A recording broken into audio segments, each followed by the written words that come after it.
Hi friends, thank you so much for connecting with me today. Appreciate you giving me a few minutes of your time, and I hope that you're having a good day and a good week.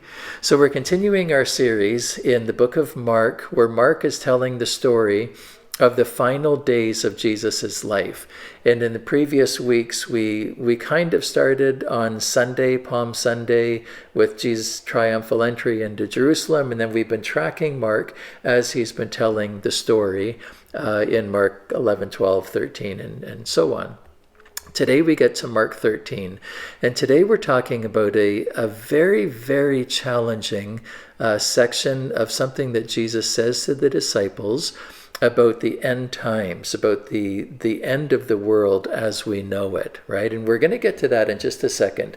But before we do, I just want to register a thought with you that quite often, all the time actually, I would say, that being a follower of Jesus is counterintuitive and it's countercultural. So as human beings, we enjoy having financial security, right? We enjoy having a bit of money in our pocket to pay the bills and maybe buy things here and there.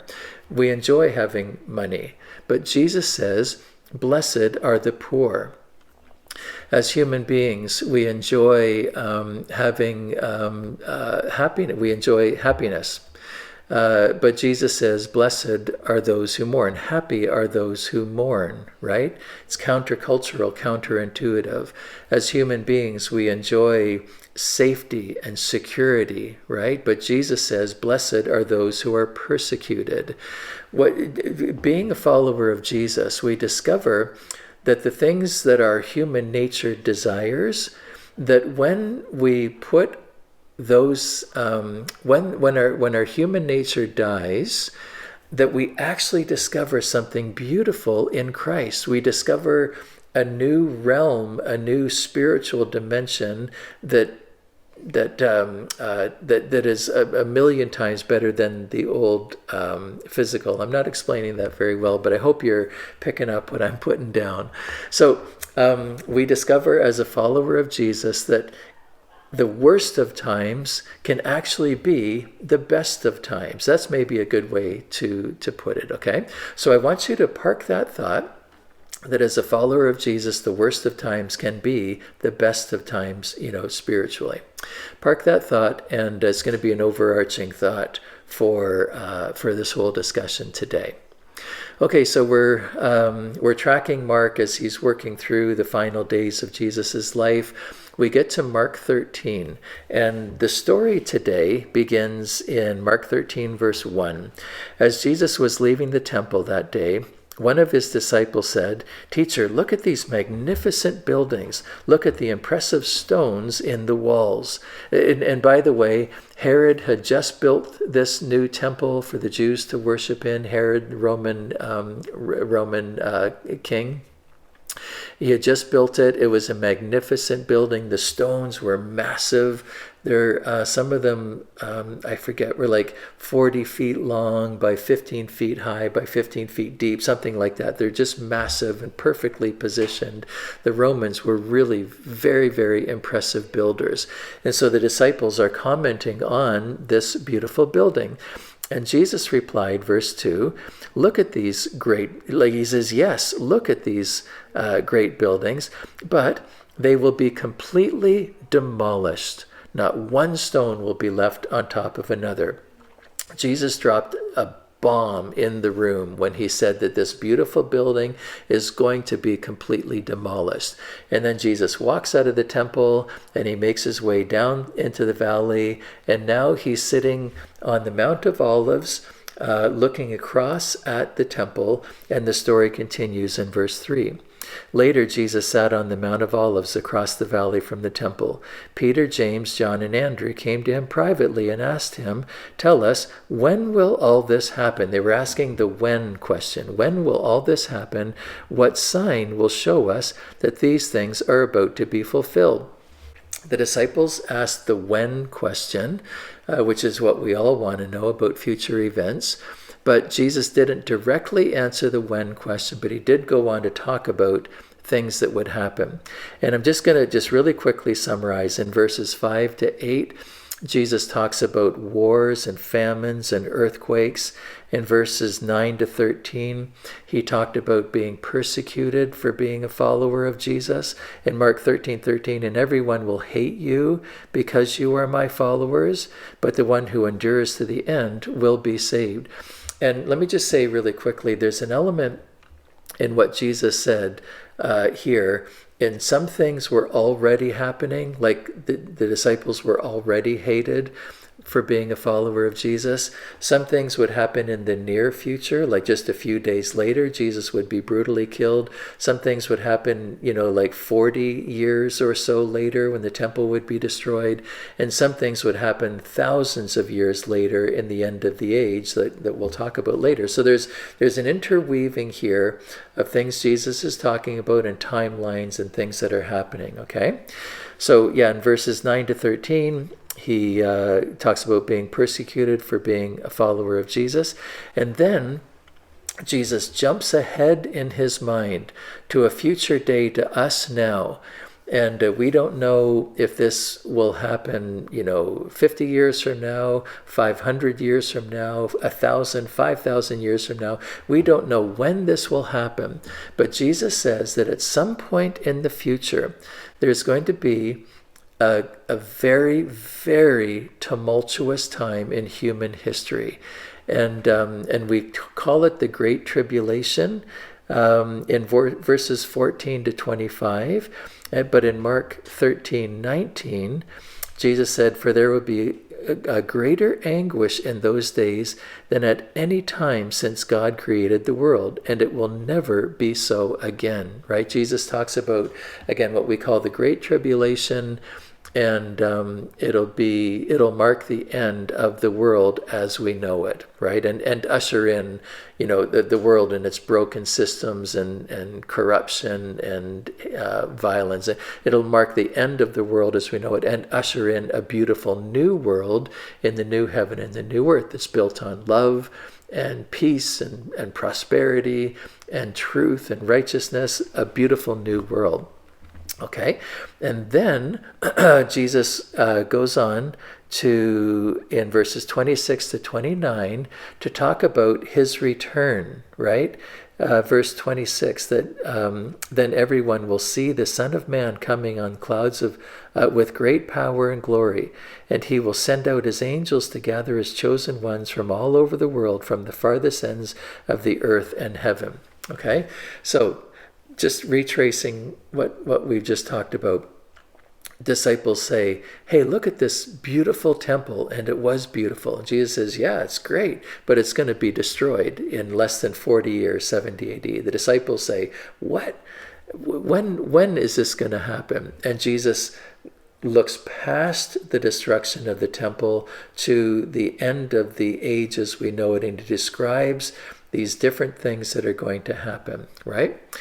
And we could today, and quite often, pastors at this point will talk about the signs of the end of the age and how do we interpret the signs, the rebirth of Israel as a nation, rise in earthquakes and famines and wars. We could talk about all that stuff. I'm not going to dive into that today, but what I would like to ask and talk about is this question of why. Why did Jesus say this to the disciples?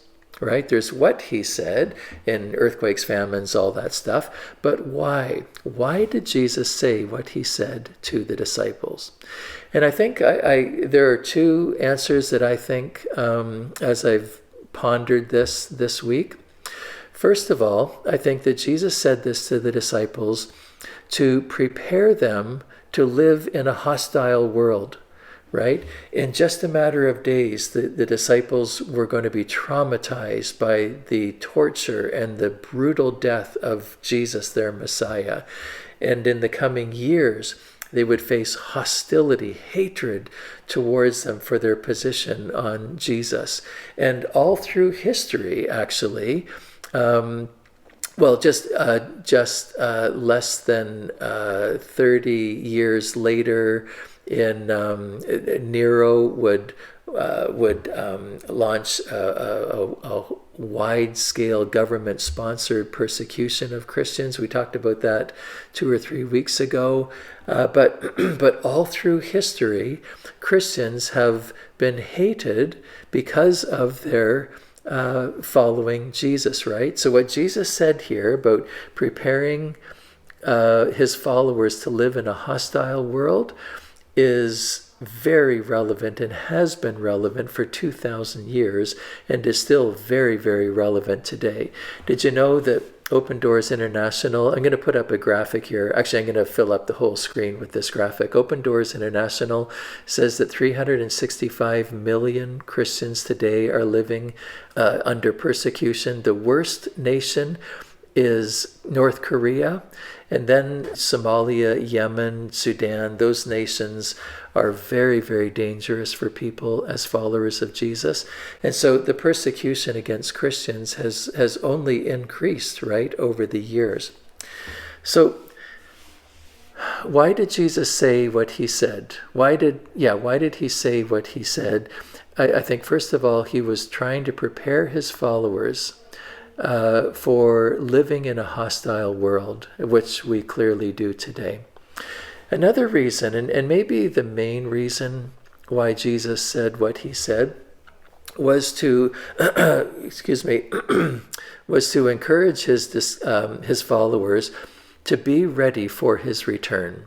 And this is the point of the whole thing, that Jesus was encouraging his readers that whenever he would return, and the end of the world would be, if it would be 50 years, 500, 5,000 years from now, that whenever it happens, he was preparing his followers to be ready for it. And we see this let me just say that Jesus goes on to describe apocalyptic events at the end of this world as we know it, and it's really very dramatic. But he says some really significant things. He says 4 times to watch out, to be careful. In verse 5, verse 9, verse 23, and verse 33, he says, watch out, be careful, don't let anybody trick you. And in verses 5 and 21, he says, don't let anyone mislead you.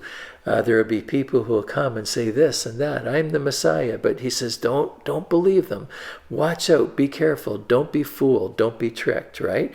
And then in verses 7 and 11, he says to don't worry. Don't panic.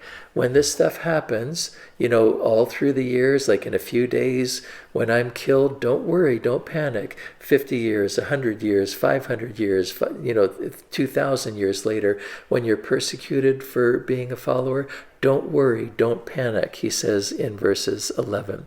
It's kind of in John 16:33, Jesus summarizes this when he says, I have told you all this so that you may have peace in me.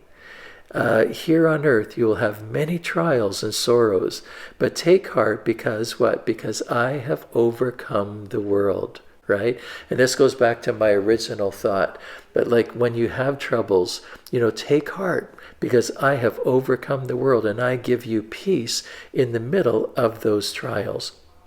But Jesus was preparing his disciples for that day when, whether we face trials in our lifetime, but he's preparing his disciples for that day when Christ will return.